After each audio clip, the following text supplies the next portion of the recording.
Chandu RK న్యూస్కి స్వాగతం. ముందుగా ముఖ్యాంశాలు. అనకాపల్లి జిల్లా Achyutapuram APIIC one stop centre వద్ద యోగాంధ్ర కార్యక్రమం.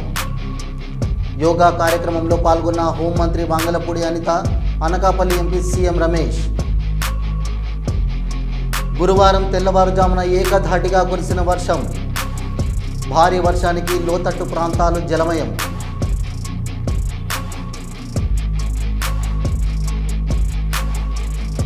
హీరో నిఖిల్ సినిమా షూటింగ్లో భారీ ప్రమాదం.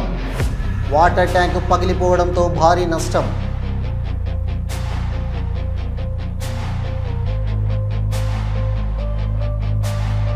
స్కూల్ బస్సులపై రంగారెడ్డి జిల్లా రవాణా శాఖ కొరడా.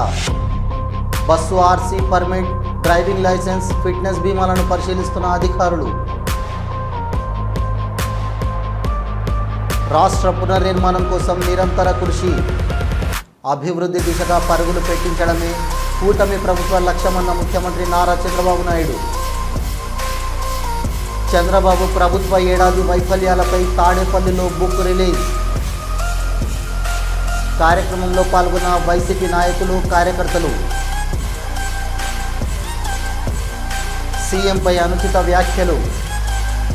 సైబర్ క్రైమ్ పోలీసులకు ఫిర్యాదు చేశామన్న ఎమ్మెల్సీ బల్మూరి వెంకట్.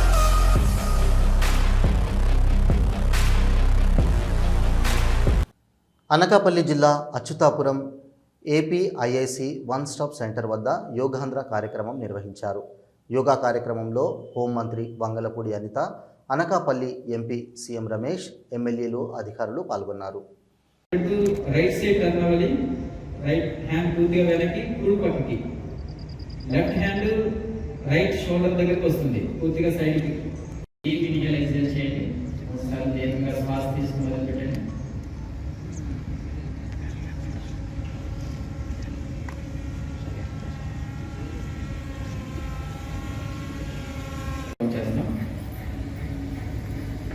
నెక్స్ట్ వృక్షాసనం చేద్దాం. ఇటు ఉన్న వాళ్ళు అలానే సమస్య ఉన్న వాళ్ళు చేయదు. నగరంలో గురువారం తెల్లవారుజామున ఏకధాటిగా కురిసిన భారీ వర్షానికి లోతట్టు ప్రాంతాలు జలమయమయ్యాయి. లింగంపల్లి, చందానగర్, మియాపూర్, కొండాపూర్, గచ్చిబౌలి, మాదాపూర్ ప్రాంతాల్లో భారీ వర్షం కురిసింది. లింగంపల్లి రైల్వే అండర్ బ్రిడ్జ్ కింద భారీగా చేరిన వరద నీరుతో వాహనాల రాకపోకలు నిలిచిపోయాయి. బ్రిడ్జ్ కింద చేరిన వరద నీటిలో 2 కార్లు నిలిచిపోయాయి. లింగంపల్లి తారానగర్లోని పోచమ్మ టెంపుల్లోకి వరద నీరు చేరింది. ఇటీవలే లక్షల రూపాయలు ఖర్చు చేసి వరద నీరు చేరకుండా జీహెచ్ఎంసీ అధికారులు మరమ్మతులు చేసినా ఉపయోగం లేకుండా పోయింది. ఎప్పటిలాగే వాహనదారులకు కష్టాలు తప్పడం లేదు.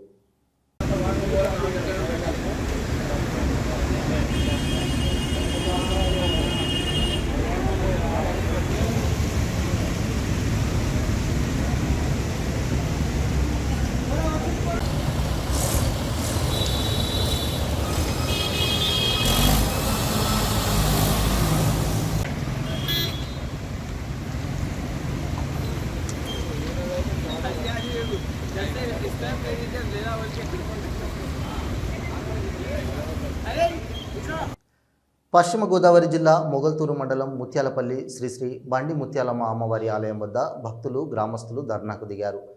ఆగమన శాస్త్రానికి వ్యతిరేకంగా కొంతమంది ఘటాలను ఏర్పాటు చేస్తున్నారని ఆరోపించారు. అమ్మవారు మద్రాసు నుండి రాళ్ల రూపంలో వచ్చి ఇక్కడ కొలువయ్యారని అన్నారు. పూర్వం నుండి వస్తున్న ఆచారాన్ని పక్కన పెట్టి కొంతమంది ఘటాలను ఏర్పాటు చేస్తున్నారన్నారు. దీనితో గ్రామస్తులు 2 వర్గాలుగా విడిపోవడంతో ఆలయం వద్ద ఉద్రిక్తత చోటు చేసుకుంది. దీంతో సంఘటన ప్రాంతానికి పోలీసులు, ఆలయ కార్యనిర్వహణాధికారి చేరుకొని ఇరు వర్గాలతో మాట్లాడారు.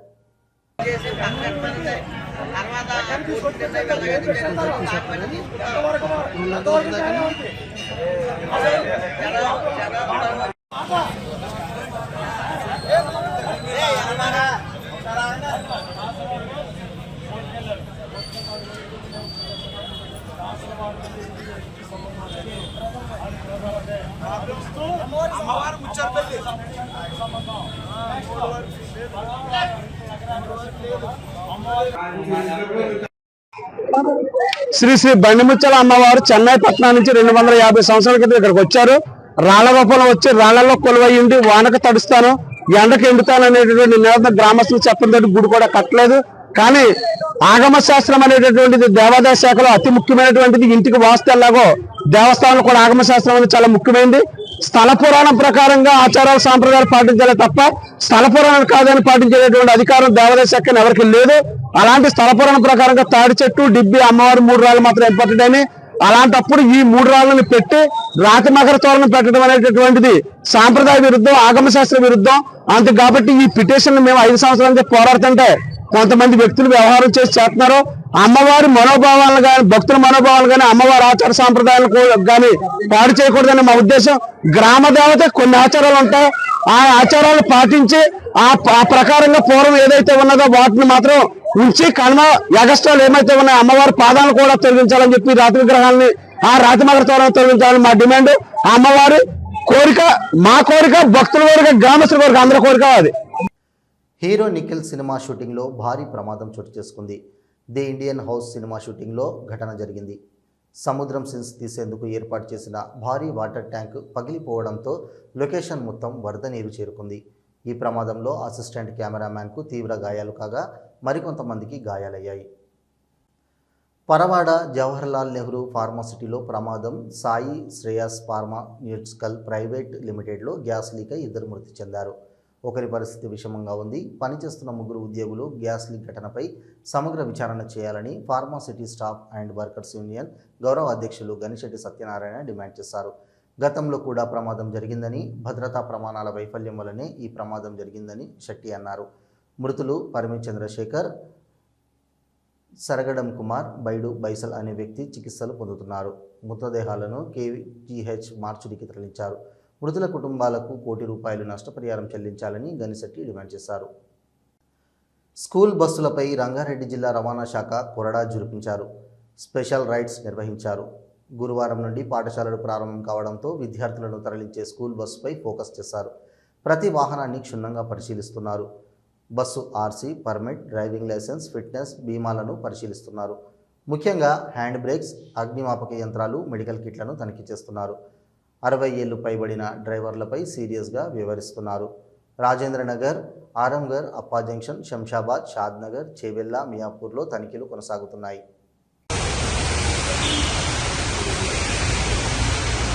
డేట్ ఉందా? 2020.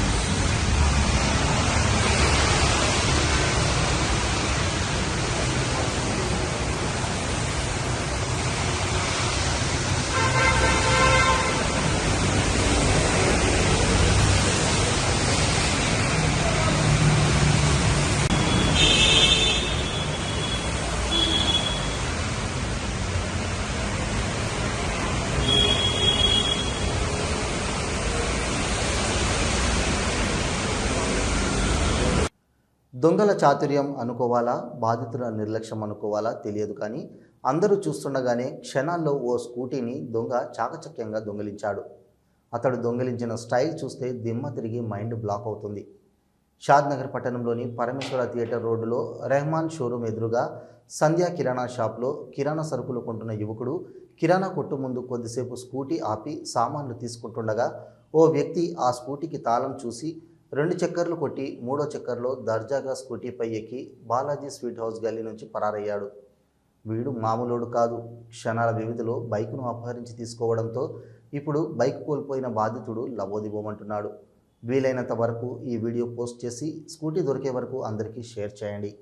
ప్రజలు కూడా తమ వాహనాలను పార్కు చేశాక తాళం చెవులు దానికి పెట్టకుండా జాగ్రత్తగా లాక్ చేసిన తర్వాత వెళ్ళిపోవాలి. నిర్లక్ష్యానికి నిండు పరిహారం చెల్లించుకున్నట్లు ఉన్న ఈ సంఘటన చూసి మారాలి. సంక్షేమం, అభివృద్ధి, సుపరిపాలనతో కూడిన రాష్ట్ర పునర్నిర్మాణం కోసం ప్రజల ఆశీర్వాదంతో ఏర్పాటైన ఎన్డీఏ కూటమి ప్రభుత్వం ప్రజాపాలనలో ఏడాది పూర్తి చేసుకుంది. ప్రజల ఆకాంక్షలను తీర్చడం కోసం శక్తి వంచన లేకుండా ప్రతిరోజు పనిచేస్తున్నామన్నారు ముఖ్యమంత్రి నారా చంద్రబాబు నాయుడు. అనేక సమస్యలను, ఆర్థిక సవాళ్లను దాటుకొని ఏడాది కాలంలోనే పేదల సేవలో పెన్షన్లు, అన్నా క్యాంటీన్లు, దీపం 2, తల్లికి వందనం, మత్స్యకార సేవలో లాంటి ఎన్నో సంక్షేమ కార్యక్రమాలను అమల్లోకి తెచ్చామన్నారు. మెగా డిఎస్సితో టీచర్ ఉద్యోగాలు, పెట్టుబడులతో ప్రైవేటు రంగంలో ఉపాధి కల్పనకు అడుగులు వేశామన్నారు. 55 లక్షల మెట్రిక్ టన్నుల ధాన్యం కొనుగోలు సహా రైతు సంక్షేమానికి పలు నిర్ణయాలు తీసుకున్నామన్నారు. ఈ నెలలోనే అన్నదాత సుఖీభవ పథకం కింద రైతులకు ఆర్థిక సహాయం అందిస్తామన్నారు. ఇరిగేషన్ ప్రాజెక్టు పనులకు అత్యంత ప్రాధాన్యం ఇచ్చి ప్రతి ఎకరాకు నీళ్లిచ్చే కార్యక్రమం చేపట్టామన్నారు. రాజధాని నిర్మాణం, పోలవరం పనులను మళ్లీ గాడిన పెట్టామన్నారు. రైల్వే జోన్ సాధించామని, స్టీల్ ప్లాంట్ను పరిరక్షించామని, మీ ఆశీర్వాద బలంతో రాబోయే రోజుల్లో మరిన్ని సంక్షేమ అభివృద్ధి కార్యక్రమాలు చేస్తామని అన్నారు. ఎన్డీఏ నూతన ప్రభుత్వం వచ్చి 1 సంవత్సరం అవుతుంది. అదే సమయంలో ఇచ్చిన హామీలు ఆ రోజు ఎన్నికల మేనిఫెస్టోలోని చాలా స్పష్టంగా, మేనిఫెస్టోని కాకుండా ప్రచారంలో కూడా చాలా స్పష్టంగా చెప్పాను. అభివృద్ధి, సంక్షేమం, ఎన్డీఏకి 2 కళ్ళు, ఈ 2 కూడా సమాంతరంగా ప్యారలల్గా ముందుకు తీసుకెళ్తామని చాలా స్పష్టంగా హామీ ఇచ్చాం. కూటమి ప్రభుత్వం ఏర్పడి ఏడాది పూర్తయిన సందర్భంగా ఐటీ విద్యాశాఖ మంత్రి నారా లోకేష్ మీడియాతో మాట్లాడారు. సుపరిపాలన తొలి అడుగు పడింది. విధ్వంస పాలన నుంచి ఏకంగా వికాసం వైపు మన ప్రభుత్వం ప్రయాణం ప్రారంభించింది. కేంద్రంలో ప్రధానమంత్రి గారు, రాష్ట్రంలో గౌరవ ముఖ్యమంత్రి చంద్రబాబు నాయుడు గారి నాయకత్వంలో ఆంధ్ర రాష్ట్రంలో డబుల్ ఇంజిన్ సర్కార్ అనేది ఈరోజు నడుస్తుంది. ఒక ఉద్యోగాల విషయంలో చూస్తే మెగా డిఎస్సి ఏర్పాటు చేసి ఏకంగా 16,347 పోస్టులు ఈరోజు ప్రజాప్రభుత్వం భర్తీ చేస్తుంది. చంద్రబాబు ప్రభుత్వ ఏడాది వైఫల్యాలపై తాడేపల్లిలోని వైఎస్ఆర్సీపీ కేంద్ర కార్యాలయంలో పుస్తకం ఆవిష్కరణ జరిగింది. సజ్జల రామకృష్ణారెడ్డి మీడియా సమావేశంలో మాట్లాడారు.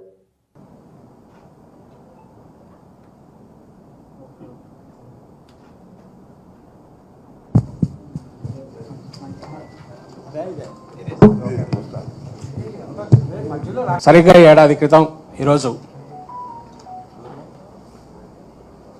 కూటమి ప్రభుత్వం చంద్రబాబు నాయుడు గారి నేతృత్వంలో ప్రమాణ స్వీకారం చేసింది. అది జరిగి ఈరోజుకు ఏడాది.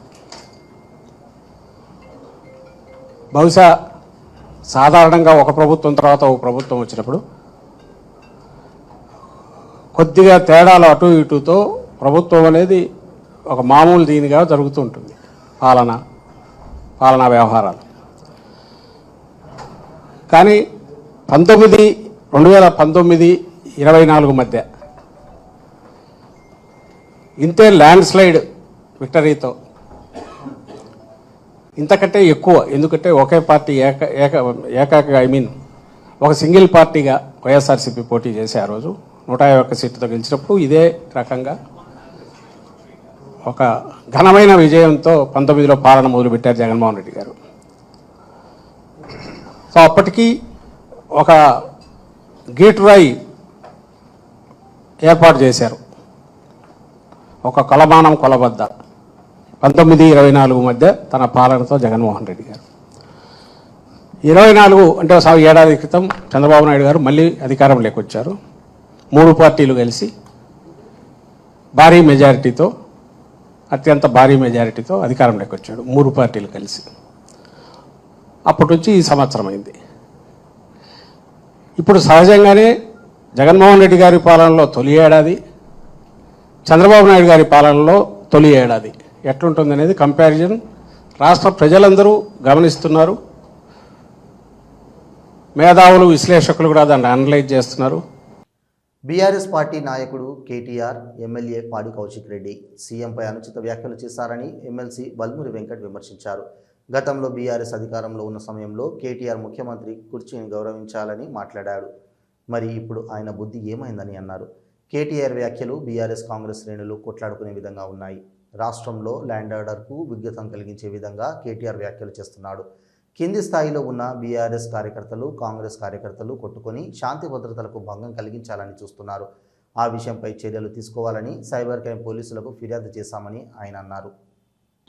BRS party MLA Kalvakuntla Taraka Ramarao, దానితో పాటు బీఆర్ఎస్ పార్టీ ఎమ్మెల్యే పాడి కౌశిక్ రెడ్డి ఇద్దరు కూడా గౌరవ ముఖ్యమంత్రి గారు రేవంత్ రెడ్డి గారిని ఉద్దేశించి అనుచిత వ్యాఖ్యలు చేయడం జరిగింది.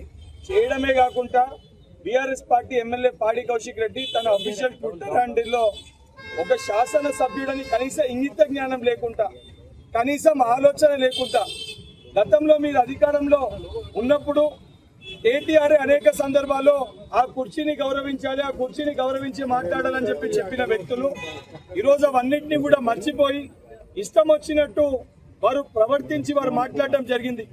వారు మాట్లాడిన మాటలు ఏదైతే తెలంగాణ సమాజంలో ఉన్న ప్రజలు, ముఖ్యమంత్రి గారి అభిమానులు ఎవరైతే అందరి మధ్యలో కూడా అటు కాంగ్రెస్ పార్టీ శ్రేణులు, బీఆర్ఎస్ పార్టీ శ్రేణులు కొట్లాడుకునే ఒక వాతావరణాన్ని వీరు క్రియేట్ చేసే ఒక ప్రయత్నం చేస్తున్నారు.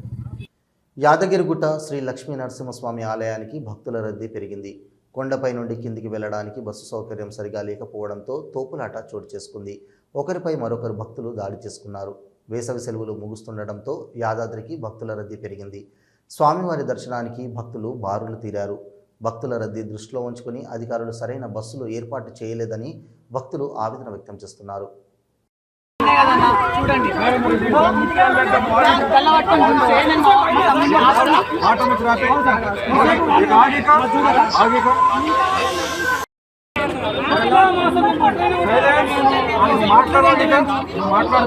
ఇవి ఈనాటి వార్తలు. చూస్తూనే ఉండండి చందు ఆర్కే న్యూస్.